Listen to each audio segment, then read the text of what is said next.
అందరికీ నమస్కారం. మన ఆరోగ్యం మన చేతుల్లోనే.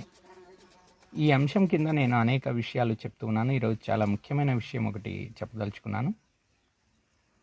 మన రక్తంలో హీమోగ్లోబిన్ శాతం ఎంత ఉండాలి? సాధారణంగా 12 నుంచి 15 మిల్లీగ్రామ్స్ పర్ డెసిలీటర్ హీమోగ్లోబిన్ శాతం అంత ఉండాలి.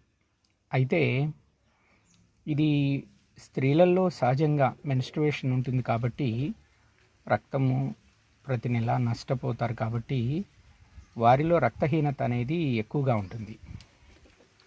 అయితే ఎవరిలో అయినా సరే రక్తహీనత ఎక్కువగా ఉన్నటువంటి పిల్లలు కానీ పెద్దవాళ్ళు కానీ ఏం చేయాలి?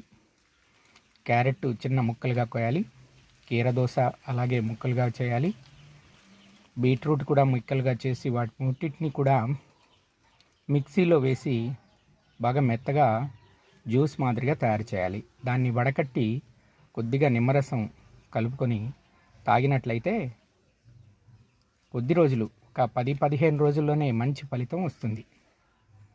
రక్తం బాగా వృద్ధి చెందుతుంది అని చెప్పి చెప్పవచ్చు. ఇది సశాస్త్రీయమైనటువంటి విషయం. నా వీడియోస్ మీకు నచ్చినట్లయితే మీరు ఫాలో చేస్తారని, సబ్స్క్రైబ్ చేస్తారని ఆశిస్తాను.